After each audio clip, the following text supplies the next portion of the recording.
Welcome to the My Jewish Listings podcast, the podcast about everything Jewish and kosher, inviting support from within the Jewish community. Visit myjewishlistings.com to find a Jewish-owned business near you. And now, your host, Doron Ellie.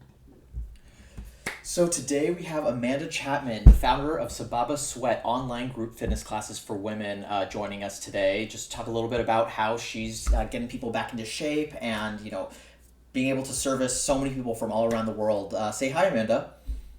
Hi, thank you so much for having me. And thank you so much for joining. I just wanted to get a little bit more info for our listeners on Sababa Sweat and what you guys do and how you're helping people stay fit and active, just in group settings and all. Awesome. Yeah, I'm excited to share a little bit more about what we do. So how'd you get started with Sababa Sweat in the first place? Was this like a COVID venture, or did you start even sooner and have a little bit of experience before that? So definitely a little bit of both. But I will give you a little bit of background. So I absolutely fell in love with group fitness classes when I was in college, having no prior fitness experience whatsoever. I like to say that group fitness classes were kind of like my religion in college. I truly went religiously. And after college, when you have to really actually pay for the classes, I said, you know what, like I need to just force myself to get certified. Like I've been taking classes for quite a while. I've taken a variety of classes and I pushed myself way out of my comfort zone. And I think 2 years after I graduated college, I got certified. So As a, I as was a, as a trainer, or is as a it group fitness as a group instructor. fitness Yeah. instructor? Okay. Yeah. So not a personal trainer, just really facilitating group classes. Mm-hmm. And I was teaching in-person classes for about two-ish years before COVID started, Mm. in various locations. And when COVID started, all of those locations were like, okay, we can't have you teaching classes anymore. And I Yeah. was I was devastated. I was like, no, this has been a really huge part of my life, like outside of my work. Like I want to figure out a way that I can still do this um, in a unique way. So kind of for a while, I had been thinking, how can I bring my love and passion for group fitness classes to different communities, different Jewish communities that I'm involved in? Mm-hmm. And I figured, like, what better way to do it than to bring Israeli music and that fun aspect of the Jewish culture to fitness classes. So when COVID started and I actually was furloughed from my job and I had a ton Oh of free no. time on my hands, yeah. Um, Blessing in I disguise, right? a true blessing in disguise. Like honestly, it was such an opportunity to kind of jump on this, and that's really when I got started. It took me kind of like a month or so to figure out what I wanted to call it and what my classes were going to look like. Mm-hmm. And then I launched it last June, so kind of right in the thick of COVID. And since then, I've been able to connect with people really all over the country, even in Israel. And it's really been amazing to take fitness classes, to really take advantage of Zoom fitness classes, and to be able to bring my passion for group fitness and my experience teaching to different Jewish communities. So Yeah, and that's I love that. I really like that you incorporate the Israeli music to it as well, because it's really upbeat and fun, and like it kind of has a little bit more connection with the people working out, and I feel like it kind of keeps that upbeat tone to the class as well, right? Oh my gosh, totally. I have found so much fun upbeat Israeli music. It is like a hobby of mine now to just go through and search different Israeli music. But yeah, it really adds like a unique aspect to it, and I think it's like a good draw and just a unique thing that's offered. If you have a chance to look at my website or anything, all of my classes and all of my it's very Jewish themed. The goal is really to just make you feel comfortable and to already have a smile on your face before you're even coming to class. Like one of my main classes is cardio schwitz boxing. Oh my God, Um, I love and, that name. and that's a solid take on cardio kickboxing. So really the goal of the names of my different classes are just to kind of ease some of the stress that might come with working out and to make you just feel comfortable and already laughing before you're even starting the class. So, That's awesome. And you were saying, okay, so you have like a kickboxing one. What other kinds of style classes do you do? sure, yeah. So that is my main class that I offer a few times a week.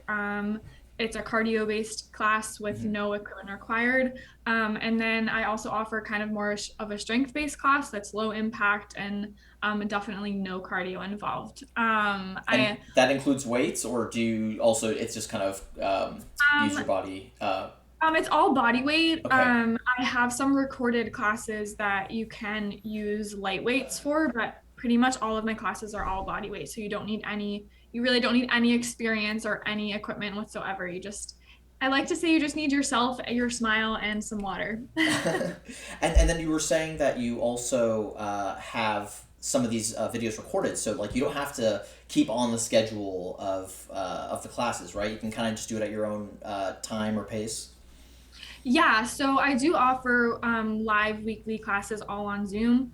And like I said, I have people joining from all over the country, which is pretty amazing. But I also do have a recorded classes library, and I'm still working on adding more to those. But right now, I have about I think I have 7 classes available Okay. on online that are recorded, and those are a variety of classes from 12 to 30-ish minutes long. Okay. So people can kind of do them on their own when they kind of want to get in a quick workout. But I have a variety of classes there. So the cardio classes, strength classes, more of just a core focused class.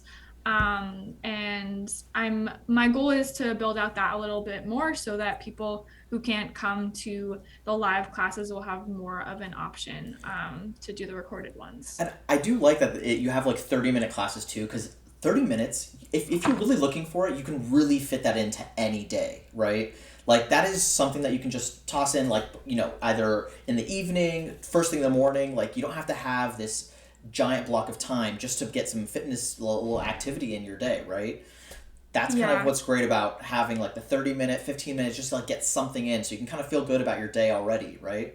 Yes. Oh my gosh, it's so true. I also think just committing to a 15 or 30-minute class when it's recorded and not actually virtual is so much easier. You're not gonna commit to doing a 50-minute recorded class. So that is why I try to keep my recorded ones shorter. But it's so true. You can make if you want to make time to do a 30-minute class to do it live. Like I'm a firm believer that if you really want to, you can do it.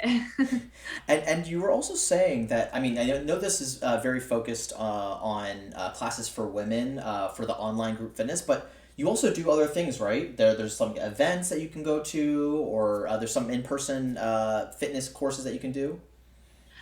Yeah, so my weekly classes are all for women. However, I do partner with different organizations to do events.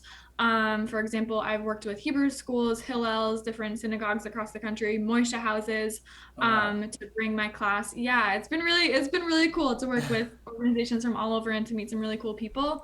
But for those events, I really work with that organization to make a class that's going to be perfect for their community. So, for example, for the Hillels that I've worked with, that's open to anybody, females, males, whatever students want to come. I think we've had staff members join too.